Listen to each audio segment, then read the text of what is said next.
guys, how you do? After struggling for weeks to come up with a new video, I thought one of the best things to do for the end of this year is to do another top 5. However, this one will be different. Not only am I doing top 5 games, but I'm also doing my top 5 movies and my 5 revisits of 2019. It's something different that gives me around 15 things to shortly talk about. So without further delay, let's do this. After Yakuza 6 gave us a nice ending to the story of Kazuma Kiryu, which is going to be ruined by his appearance in 7, what the fuck, Sega?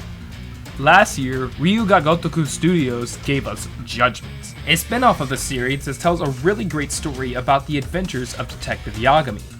This has to be up there as one of my favorite Yakuza titles because it's from an all-new perspective that experiments with the mechanics and story of the series, and does so in a really fun way. The story kept me invested from beginning to end, despite the really long first chapter. The characters are memorable and endearing, which is held up by a stellar cast, direction, and the best localization the industry has seen. Its gameplay is super fun. Since Yagami is a whipped bitch, he takes on more of a defensive playstyle. Or you can go beast mode and just do wall kicks up the wazoo, causing tons of property damage. There's also a lot of content ranging from a ton of side cases, mini games, and dating to get lost in. Judgment is a great game that players who have no idea about this series can jump in and enjoy. It wasn't going to be a tearjerker like 6 was, but I had a great time playing this nonetheless. So some Spanish guy made a game called Spark the Electric Jester in 2015. It was great as a 2D platform. I unfortunately didn't get the chance to play it until recently, but it's really fun. So, when this same man set out to make a sequel to the game, he was like,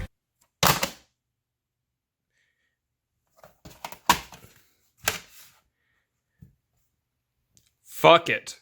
Seriously, this game has a ton of MGR vibes. Don't believe me? Here, just look. Rules of nature! And when the sun comes up, with their eyes on the light, time to leave them all behind. Breaking out of my pain. Nothing's venture, nothing gained. I'm my own master now. Sit and snow. I finally found what I was looking for. The place where I can be. Keep trying, so. When the wind is slow and the fire's hot, the vulture waits to see what runs. Oh, I'm ready. All the scenery, this is nature's sacrifice. When the echoes blue. Either way, Fepard made a damn good speed-based 3D platformer that I've wanted to play in a long ass time. The controls feel really good, although some turns are really precise. The moment-to-moment gameplay is all about keeping the pace, using the multiple power-up forms to get through, and exploring these big open levels while getting to the goal.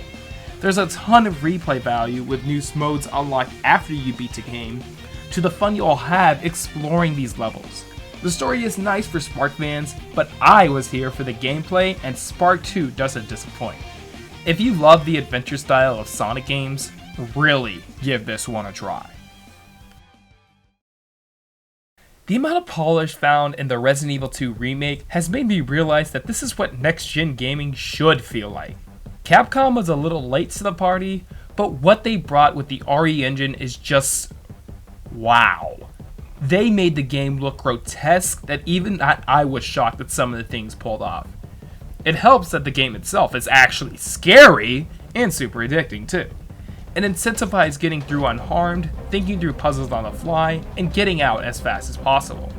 I also never would have experienced Resident Evil 2's story if it wasn't for this remake, which doesn't discount the original at all. To me, this is the more accessible version that is a great showcase of how far tech has come. And yes, I am very, very, very excited for Resident Evil 3. Especially considering what they pulled off with Mr. X's AI in Resident Evil 2, I can't wait to see how that improves with Nemesis in RE3, and the constant game overs I will get.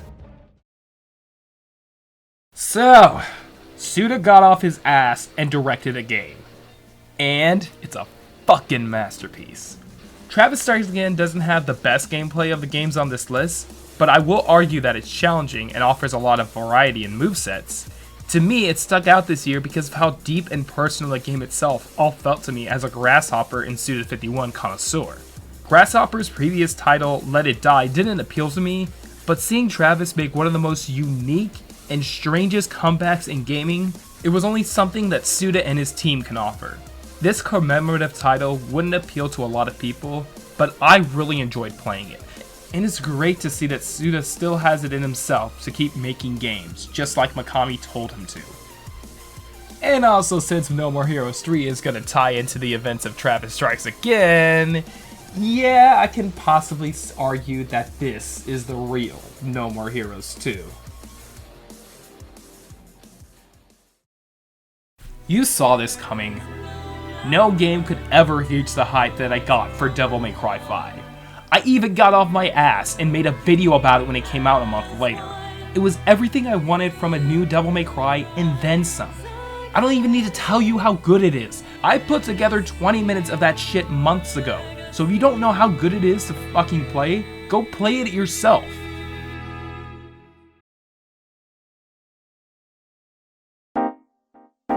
Honorable mentions in the movie category go out to Joker and Knives Out. These movies I really wanted to see, but I didn't get to by the time of making this video. If any of my opinions change after I see them, I'll put that in the comment section. While Netflix was jacking off to Stranger Things Season 3 profits and something with Breaking Bad or whatever, they also decided to put some Christmas movie in November on their streaming service. You know, before Christmas? What the fuck, guys? What are you guys thinking? Okay, that movie was pretty good. Claus is a really wholesome, funny, and great Christmas movie about the origins of Santa Claus that you can watch with the whole family. It also has a great 2D art style that makes it stand out from its contemporaries. Its all-star cast is really cool too. I mean, you got J. Jonah Jameson as Claus, Gideon the G-Man as the postman, and that girl from Parks and Rec as the teacher. While I got a wee 2-bit pop culturally for my taste with the soundtrack, Claus is a really nice movie that is worth watching. Avengers Endgame is not on the list. To me, it was kind of boring until Big Purple Man fought Iron Dude and ya boy Iron Dude died. But its follow-up, Spider-Man Far From Home, is one of my favorite Marvel movies. I really like Tom Holland as Spider-Man, and his role in the story was necessary to push him forward as a superhero and mature as Peter Parker. It still has some Marvel slop, but it isn't as bad as what I've seen in other Marvel movies. Like, there are actually jokes here that made me laugh, and the actors are really good in their roles. There's also a scene that I won't spoil that has some great visual effects that I do commend the VFX artists involved with that. When I was watching it, I was just like,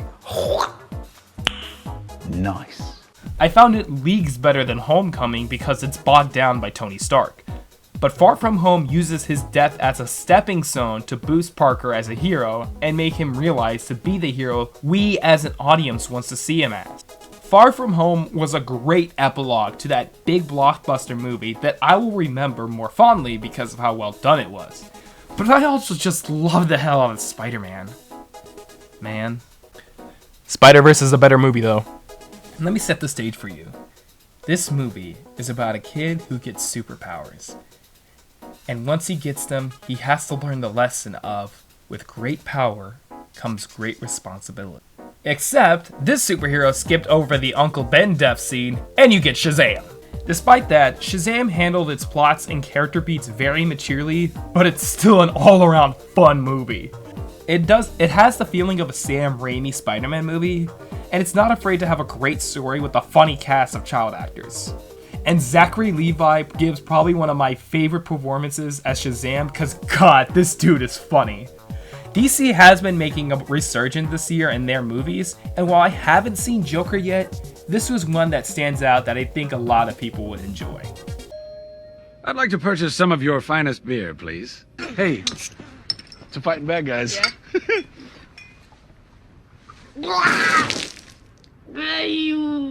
That tastes like actual vomit. Okay, this movie is hands down the best DBZ movie. Like, there's no competition. How could they make Broly, the most hated figure of the franchise that represents everything wrong with it, how did they make him so endearing? Well, they gave him an actual backstory that takes slight inspiration from his original story and makes sense, and gave him a cutie GF. Oh boy. The first half was a nice retelling of Dragon Ball's origins with seeing more of the same homeworld, how Frieza initially took over, and him being a fucking racist. It's a great opening that also shows Paragus and Broly living by themselves, granting much appreciated lore to the franchise. After a flash forward to the future and some funny scenes, we get 40 minutes of fight scene, and it has the best animation Dragon Ball has ever seen. It kept my ass on the edge of my seat as I witnessed the carnage on screen. Like, seriously, how in the hell was this not nominated for any animation awards? Not to mention the baller score, which was influenced by the Latin American viewings of Dragon Ball Super, which added chants to the music, which gets me super pumped.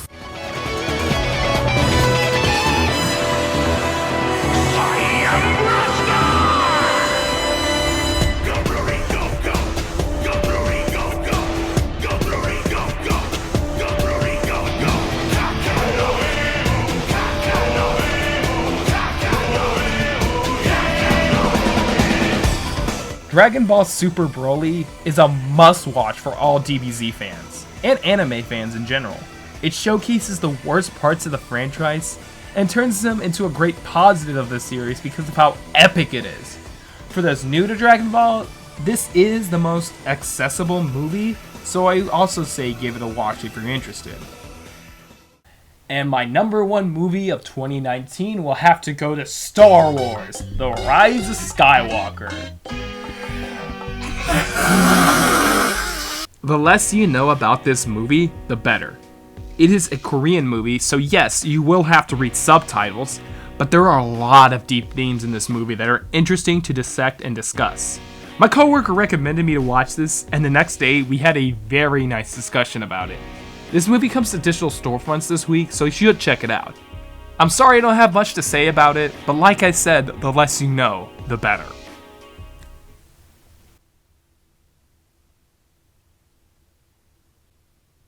Okay, fuck it. This movie is about society.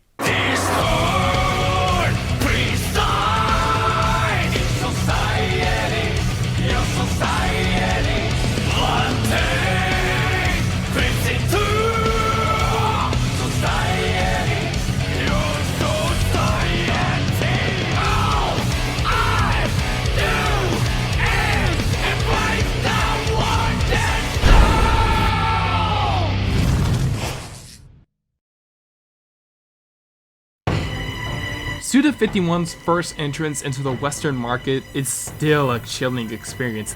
It's weird, thought-provoking, no one can barely explain it, and it's batshit insane. It's cool as shit too. You got the interesting enemies that create fear with laughter, 7 unique assassins to play as, and the hours you will spend analyzing its themes and symbolisms with many others that have done so already.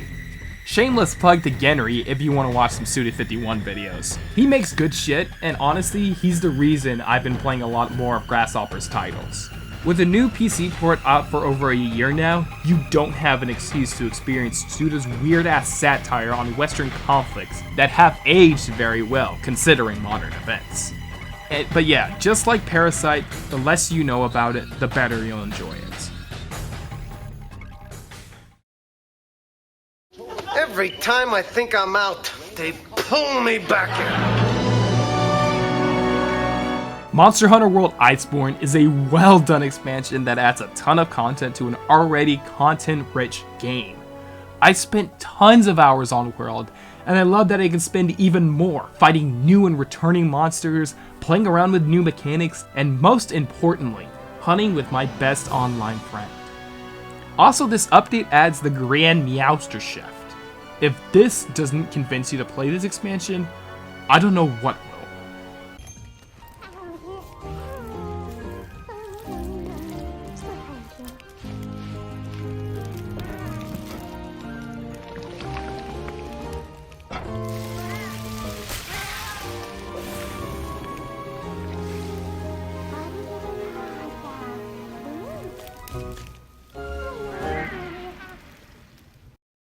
So when I bought Saints Row 3 on Switch, yeah, I enjoyed playing it, but I felt like it was missing some stuff. Saints Row 2, on the other hand... And that can't wait until after dinner? No.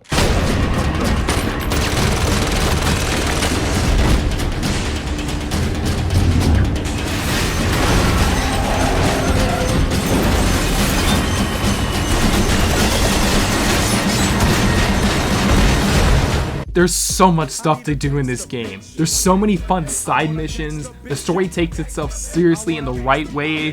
There's multiple games that are interesting in their own ways. And yes, I need a gangsta bitch, baby. When I went back and played 2, I was just like, wow, Volition had something really damn good here. Why did they take the direction of Saints Row 3? And yeah, the graphics and the engine has not aged very well. It's still fun to play this game years later. And yes, Volition is adding a patch to the PC version that's gonna put in all the DLC and fix up its shoddy ports and shit. So yeah, I'm going to be playing a lot of Saints Row 2 when the PC patch is finally out.